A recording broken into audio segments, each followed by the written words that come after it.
Hello my friends, welcome back to This Week in Social Media. This week we talk about ad formats on YouTube. We also share some LinkedIn tips and tricks from a social media expert. We talk about why community notes on X may be failing. We also talk about the updates, the lots of updates that happened in the last 2 weeks regarding the Dog Pact 404 and Mr. Beast controversy or drama. Back in October, when I started writing this show, and then corporate work went crazy, hence the gap, we heard from the team over at Graffiti Social Media, and they put together a infographic showcasing and highlighting the new ad formats, or the ad formats on YouTube that I wanted to showcase. But first, of course, we have to talk about why would you want to use YouTube in the first place? The platform has over 2 billion users and remains as the leading online video source to reach a various demographics. Users watch over 1 billion hours of video per day on the platform.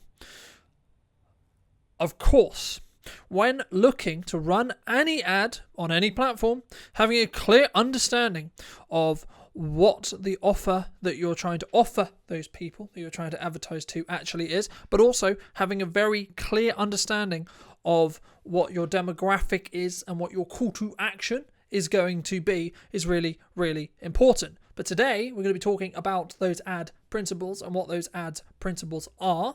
So the first one, and the most common one that even users of this video will be able and understand specifically, is a skippable in-stream ad. Nearly every video on YouTube has one of these added to it, even if you're not part of the partner program, because YouTube likes money.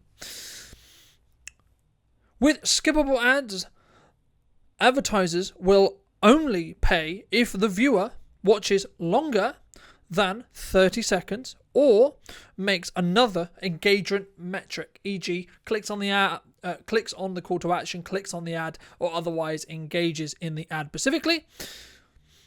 The team specifically feels that these ads should be used as your top of funnel or awareness ads specifically. In-stream ads will be around 0.03 to 10 pence per view. Of course, this will be down to your targeting, industry and overall competition, as it is a bidding process similar to Facebook and Google.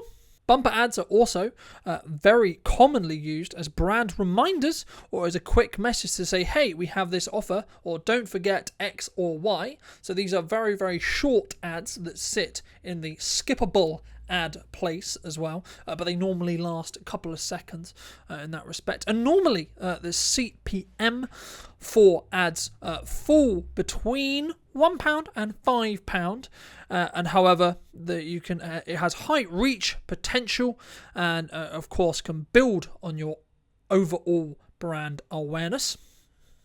Video discovery ads are also talked about in this infographic, and also I think underused, to be honest, on YouTube. Unlike most other types of ads we talked about before, video discovery ads are added to the YouTube search term. For this type of advertisement to work, you're paid by cost per click, and their ads are normally used to help build up a YouTube video rather than sending people off-site to a landing page or a website. Normally, someone using this type of ad would pay between 10 pence and 30 pence depending on the level of competition in the industry that they are targeting. Within the infographic, it also shows some key inputs to ensure that your YouTube ads are likely to be successful, using your target demographic, allowing you to refine your demographics, interests, behavior, and location, on top of age groups and, of course, other demographic elements that you're using in your ads. So this will increase the better targeted, the better reformed that group is, the more or the higher likelihood you're going to have a higher return on investment. Making sure your content, this would be true in organic as well as ads, but making sure that you're creating organic content that has a strong hook. The infographic also suggested that your ads should be no longer than 15 seconds for best performance, but do keep in mind the longer your ad needs to be long enough to share the message. And this is kind of where I'm going to push back a little bit, because I get where they're trying to get it. They're trying to get 100% watch time. People don't normally specifically look at it, especially if you're doing multi-stage ads where someone will come in at an awareness stage, and then they'll move down into a nurture stage or a consideration stage, and then move into nurture, and then go part into, really understanding or really being in a position where you can understand where that has been used. So keep everything that this infographic is saying with a pinch of salt, because it really does depend on how you're using it and where you're wanting to send that traffic. But for me, if you can get your message across in, let's say, 15 to 30 seconds, great, cool. If you're going to go slightly longer, but it depends, because if you're using the ad to send it to a larger video, then you should create a trailer that's about 90 seconds at most, right? But then you should have that longer form piece on the back end of it to allow you to really leverage what you're actually getting from the ad. So you pay for the top end traffic of the ones you want, and then they go to a landing page or another video to really start building that nurture quickly, which is always what we're looking for when it comes to marketing. But that's just my 2 cents. Don't forget to remarket or retarget, if you're talking in meta terms, with the same retargeting as on Facebook. For those who don't know, it allows you to show an ad with specific characteristics. So, for example, a viewer has watched 50% of this ad specifically, only show this new ad to them. So this could be a image, this could be another video, etc. That creative will, of course, change. But every time we show a piece of content, every time we show an ad, we're looking to warm that audience, so they're then more likely to build know, like, and trust with us. So then we can potentially convert them, potentially allow them to be helped and served by us as well. Make sure, of course, to monitor your ads throughout the running time and be able to optimize the data as you get it. Of course, this goes without saying. Make sure that you're keeping an eye on that ad and don't just set and forget it, and tweak as you see more data come in, unless you are specifically looking for a section of time with a section of demographical changes to have that data to then use it in a further ad campaign. But that is what we found out from this infographic. If you did enjoy and found it valuable, I would love to hear what you think in the comment section down below. And as always, the infographic and all the sources will be linked down below. So why not go there if that's what you're looking for? With the launch of LinkedIn's video-only feed this year, there's been lots of conversations and lots of questions regarding should we be in a position, should we be able to obviously leverage this new opportunity to create short form content? And the answer, of course, is yes. LinkedIn recently reported that the video views has increased quarter over quarter, whilst the total viewership on the app has increased by 36% year on year. So I imagine that 36 to nearly 40% is most likely because of the push or the move to short form video on the platform, but also being in a position where people can highlight their content that they're using on YouTube, they're using on social media, they're using those short form videos across and cross-pollinating all of these socials to help stay visible in this new modern age that we're living in. And video is really, really prominent in that, of course. Some key takeaways that was discussed in this article is keep it short, vertical, and always, in capitals, use captions. Short form video on LinkedIn works best.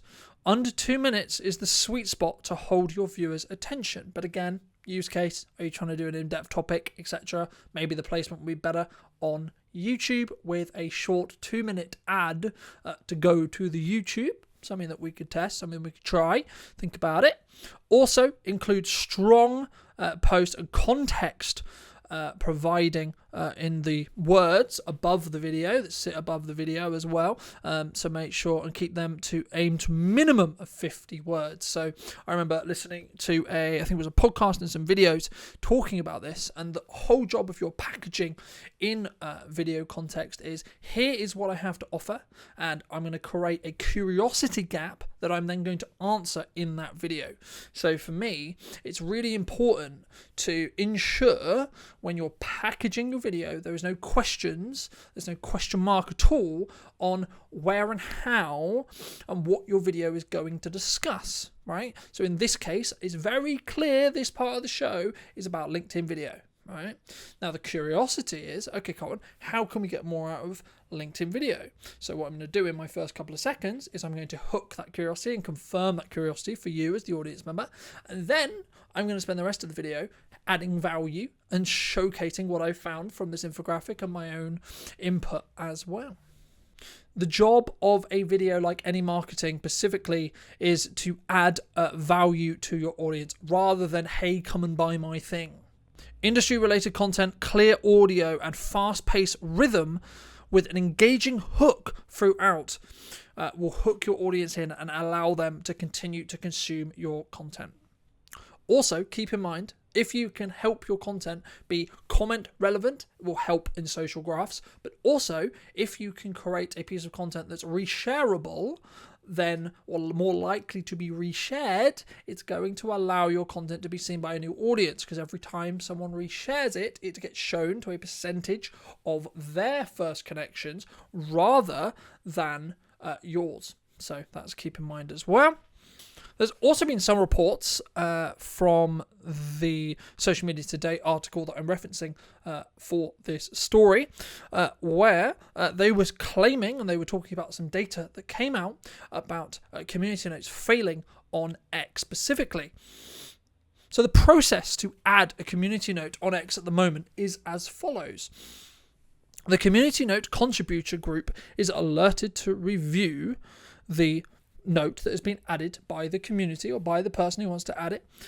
Then an approved note contributor can then review the post, checking for accuracy and relevant information to submit a proposal to where it's valid. The proposal note is then reviewed by another contributor before finally being shown on the post or not, depending on the process. The Centre for the Conduction of Digital Hate found that, quote, 209 out of 283 misleading posts in the sample group related to the US election had accurate community notes that are not showing to all X users. The equivalent to 74% was rated as, quote, accurate, where they have outlined independent fact checkers have been able to source and why the attached post was potentially misleading.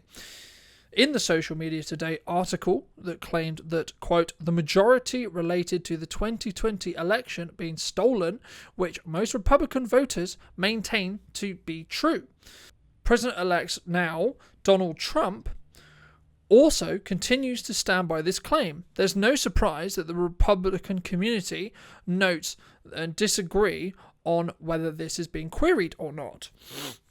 The main point that seems to be Musk's claim on the app, his view is that some things reported as truth by the media are not correct, and the people should be the ones to decide who and what is accurate.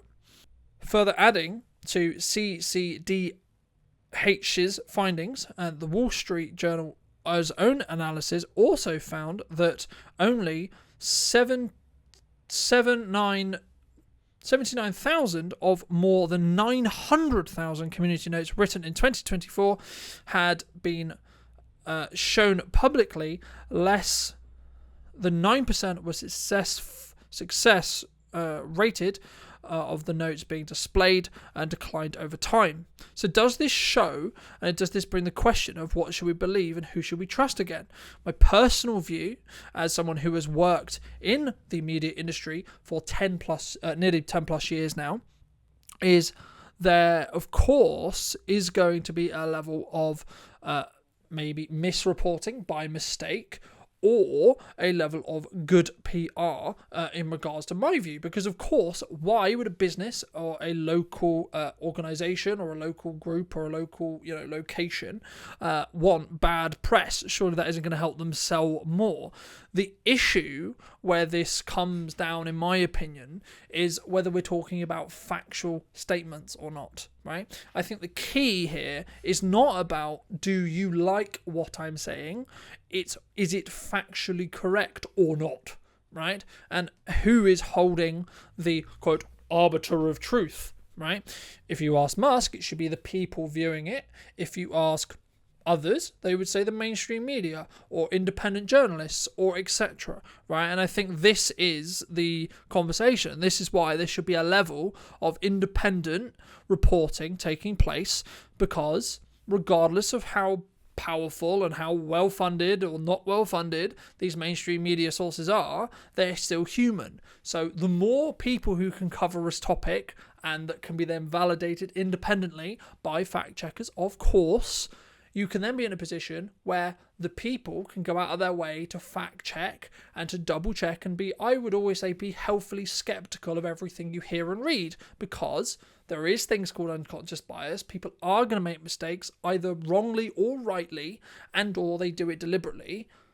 So keep that in mind whenever you consume media, right? There is ways, there is means to cut things around. As an editor, I can show you, and I can tell you how we could manipulate a pause, right? We'll be talking about this in the next story, where it turned out that a lot of the misinformation, disinformation that was posted by Dogpact was because, and he did some sly editing, and arguably, if you follow that side, right, he's actually lying, and he's, actually providing false, things that aren't factually correct, or some context was missing, or he didn't tell the full story.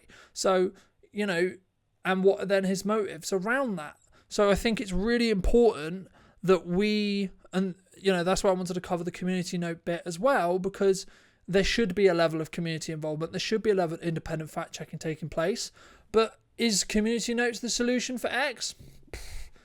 Who knows? I think people should be openly skeptical. I think people should be aware of the fact that humans are going to get it wrong sometimes, and that's okay. And I think it's important that we look to work as a community to be better as a whole, to do better as a whole.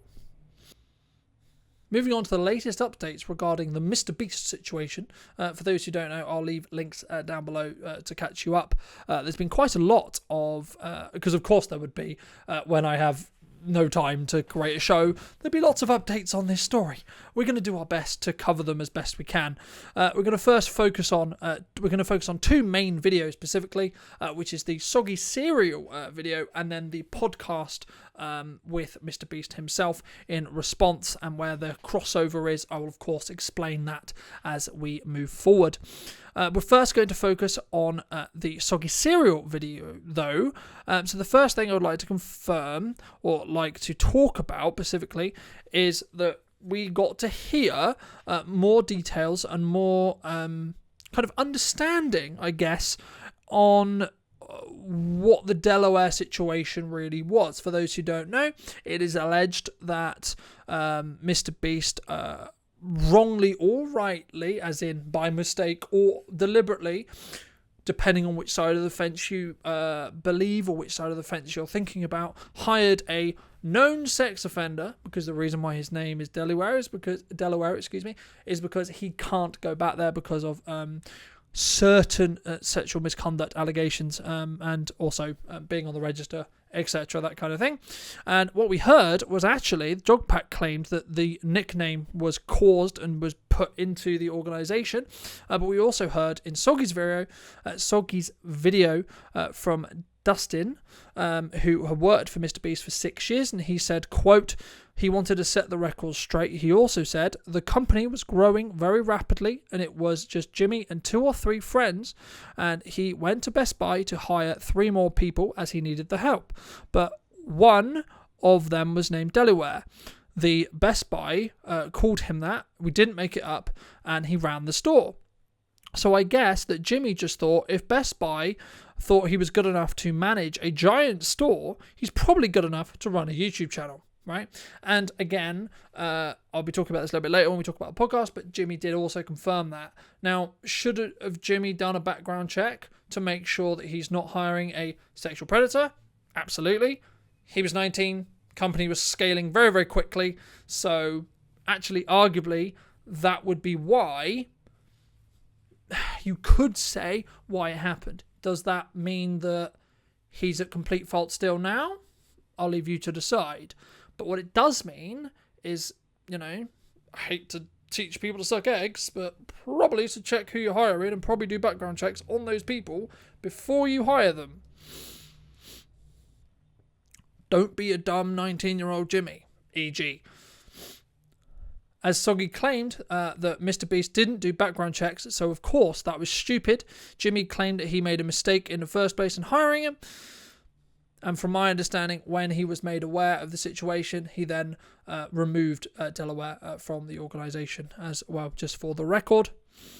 Soggy also claimed about the claims that whenever he's in a video, he needs to wear a mask, followed by pointing out a few videos where Delaware was not wearing a mask. So, Dog Pat was claiming the only time this sexual predator was in videos, he was wearing a mask, which is factually not true and has now been proven and was proven specifically. There was some talk in the podcast about the fact that when the r/YouTube drama edit was talking about it, there would be some evidence posted and then it was being removed by the moderators. So that didn't really help the situation. Again, we'll talk a little bit more about that later on when we talk about the podcast. Soggy also claimed that an ex-Mr. Beast employee was unknowingly recorded and then used in Dogpack's video. His name was Garrett. The ex-employee claimed that he had lost a lot of working relationships and, of course, the money that then goes along with that. So 95% of the time, if you're going to record someone, sucking eggs, you should probably inform them, right? So they're aware.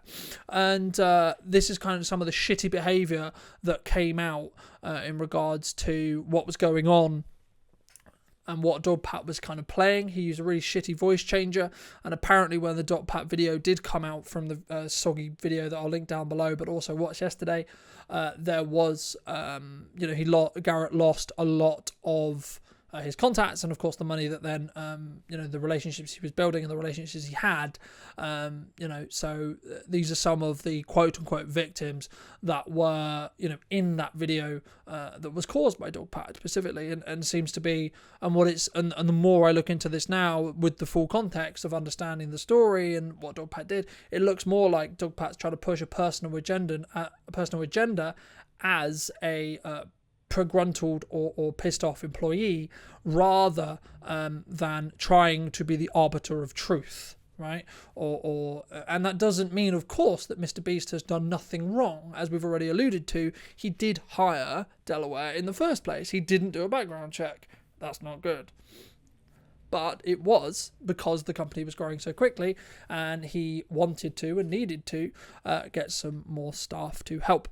Moving on to the claims regarding the war crime stuff, it was a joke, and the also was shown where Jack was, that's why I said it was alleged, showcasing and highlighting that he understood that he could leave at any time, therefore it could not have been a war crime because, of course, he is not a prisoner.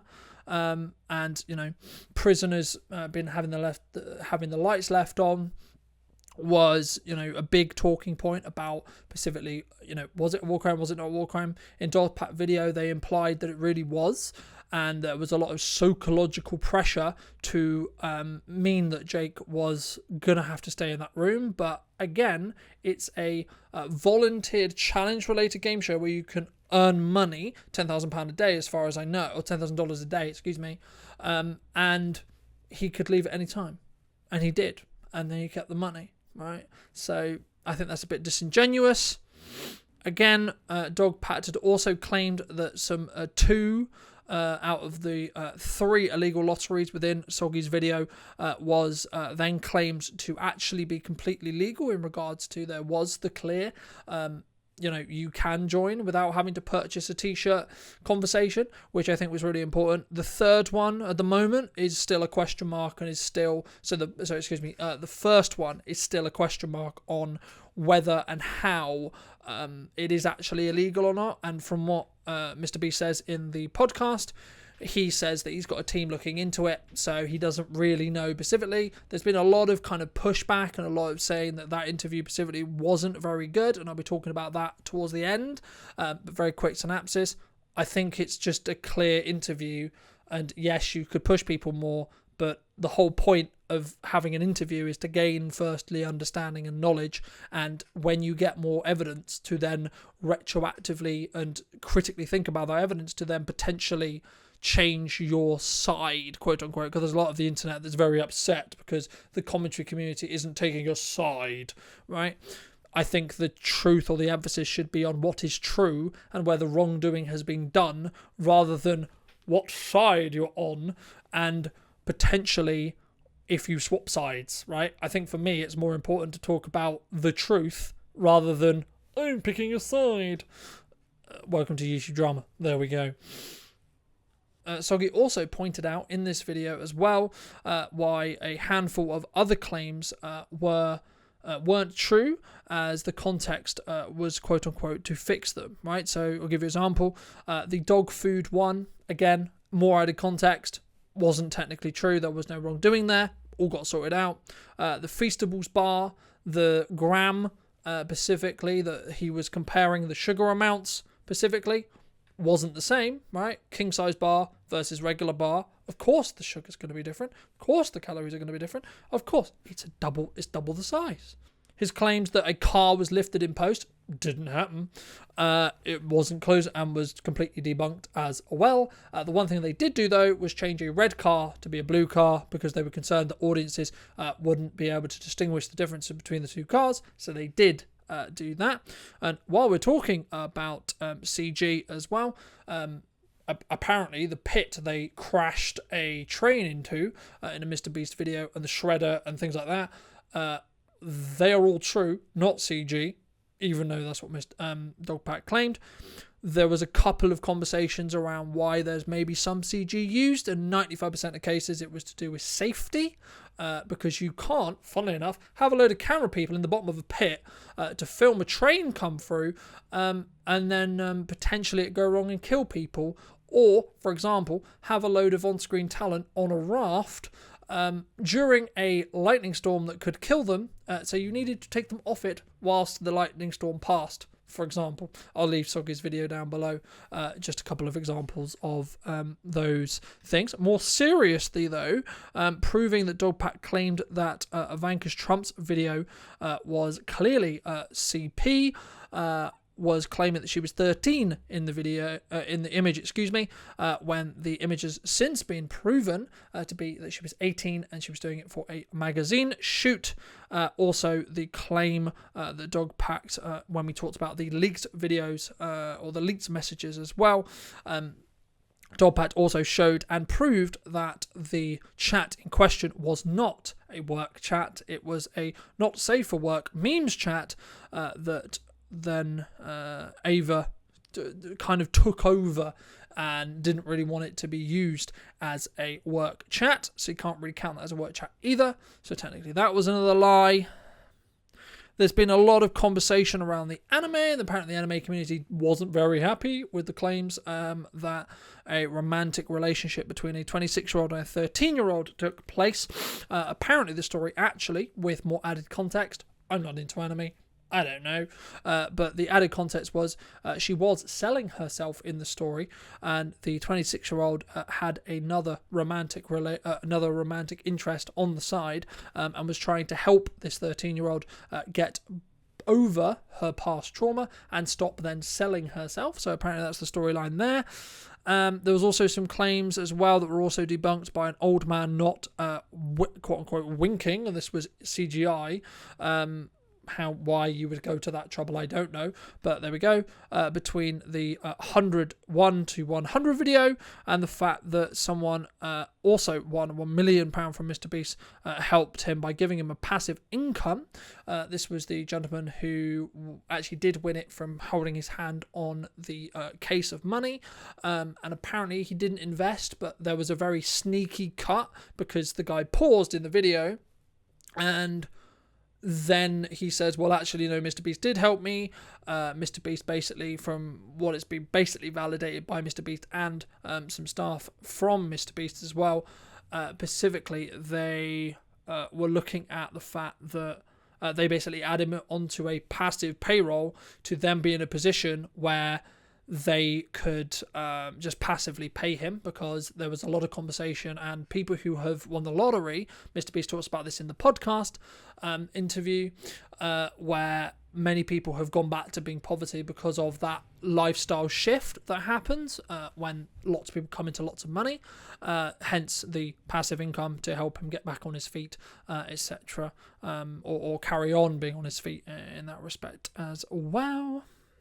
As well as there was claims about why MrBeast had removed Slave Free from Feastables' website and etc. And this was a large conversation around actually how chocolate is sourced and how it's made in that respect. So the crux was more around changing the emphasis around export free rather than slave free, and paying chocolate farmers the Pacific living wage, specifically in regards to that living wage and how they go about doing that. And they worked with a larger company to be able to do that as well.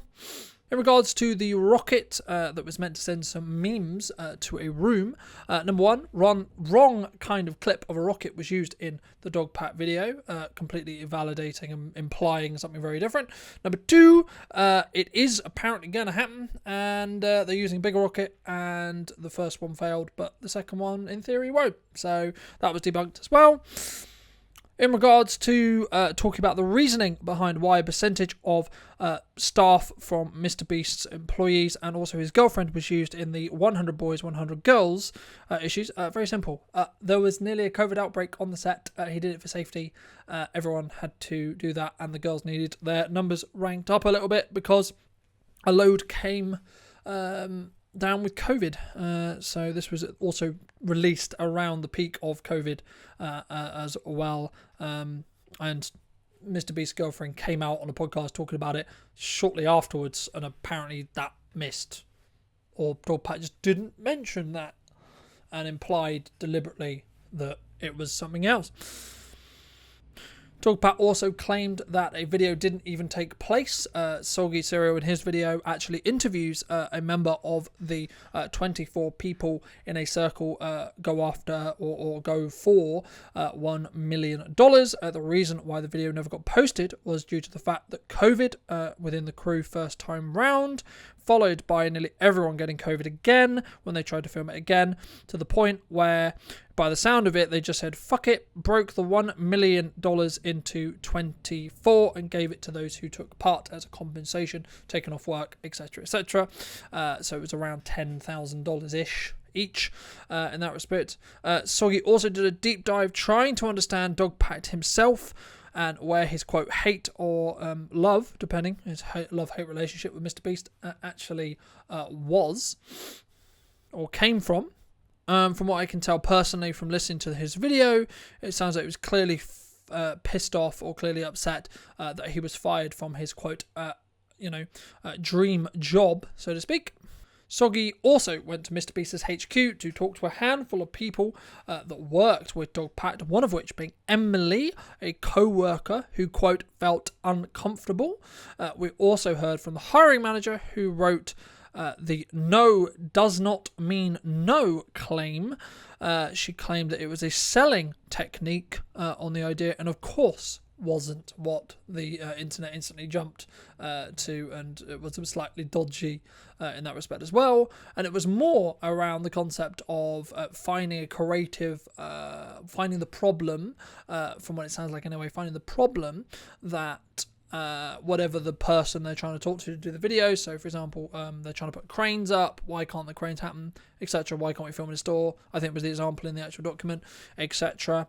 To find ways around it as a sales technique to still make things happen. Mr. Beast's justification for this, I suppose, is that he's doing things that has never been done before, so you have to come up with creative ways to fix those problems.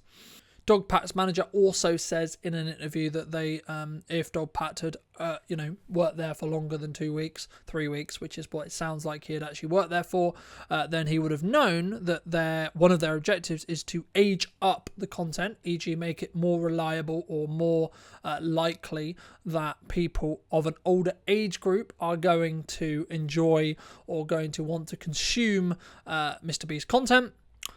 Near the end of the video, Soggy does go into prove that, as I said earlier, the first illegal lottery was illegal still, and Mr. Beast needs to be held accountable for that.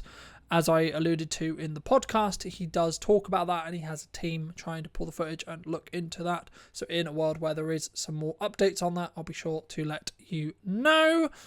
Also, a couple of other things I think are important to mention to not let Mr. Beast off the hook here as well is that he does change on his ad reads, allegedly. Again, I can kind of validate it to an extent from what I've seen and what I've looked into, but can't 100% validate it. On some of his ad reads, he will speed up the bar at the bottom of the screen to imply it's going to be over sooner rather than later, and then slow it down at the end so it's actually going to be the same amount of time. Slight manipulation on viewership there.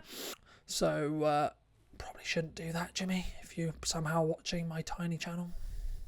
Just saying, just be transparent with what the ad is and who you're selling it for. Everyone understands your videos cost a lot of money. There you go. And then, shortly after Soggy's video came out, there was some more. There was another 2-hour podcast or so, 2.5-hour podcast that I'm going to save you having to watch by basically breaking down the key points that happened in it. Again, I'll leave it linked down below, those who want to watch it.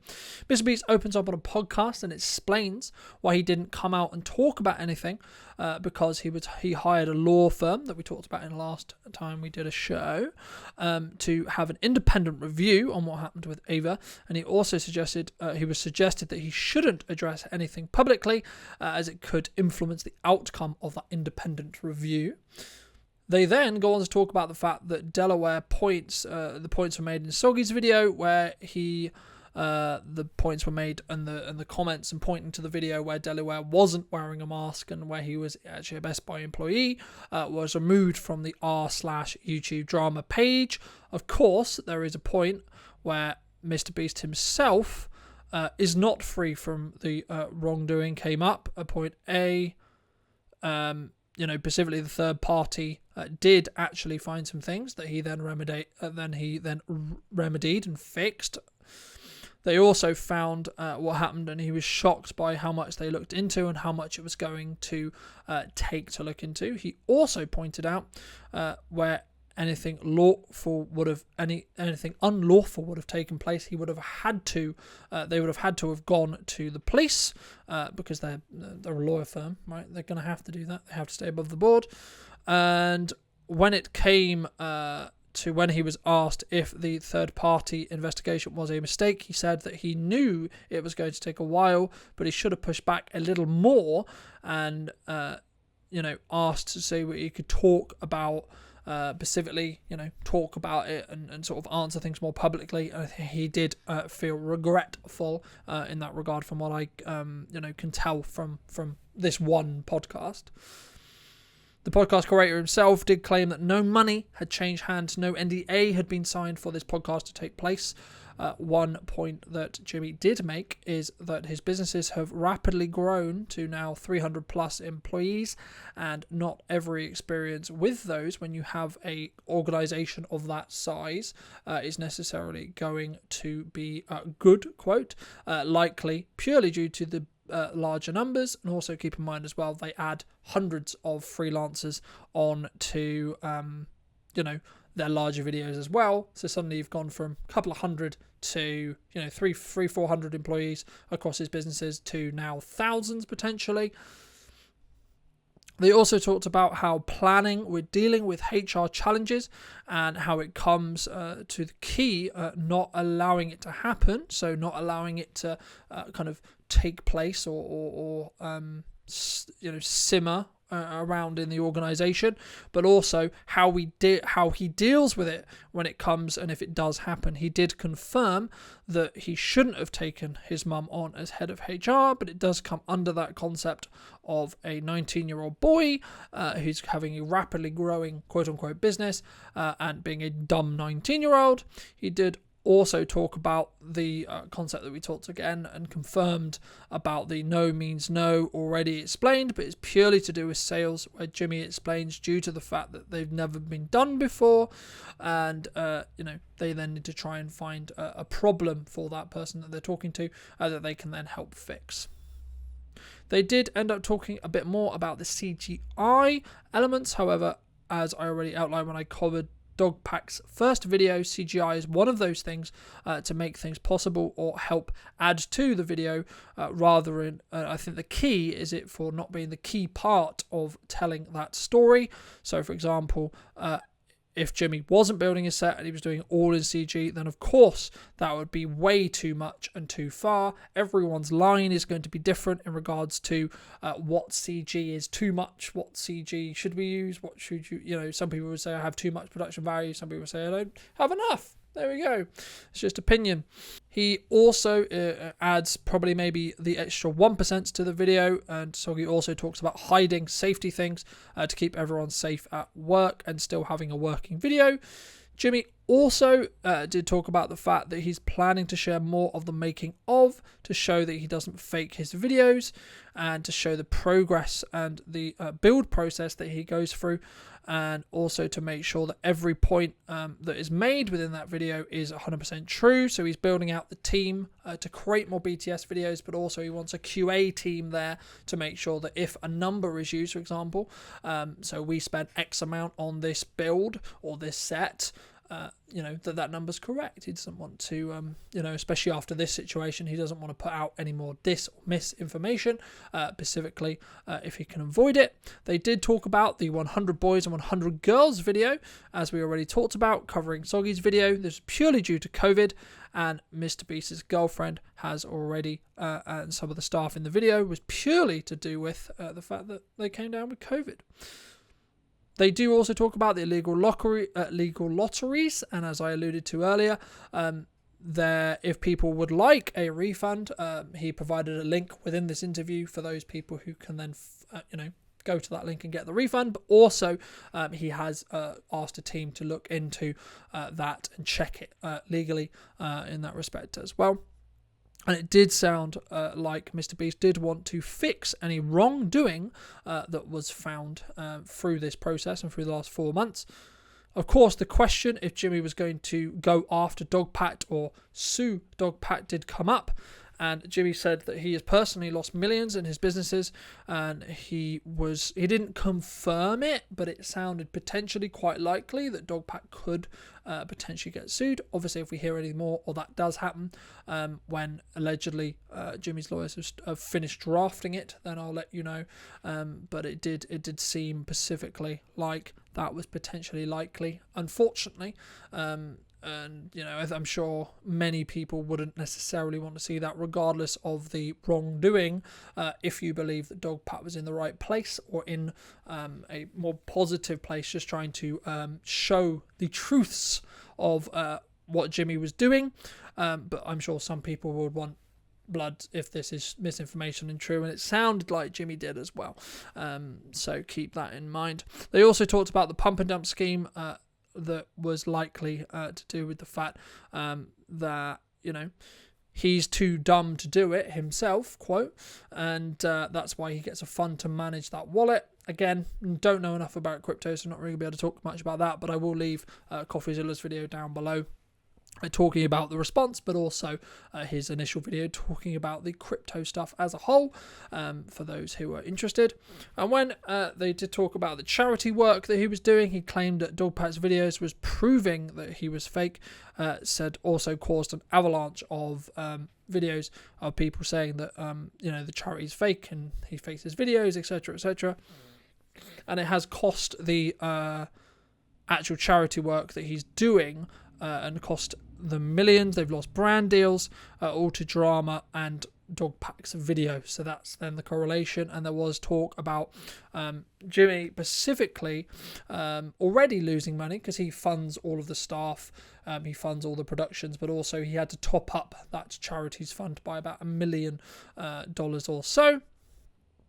Because of this drama, because of what's been going on with Dogpack's videos.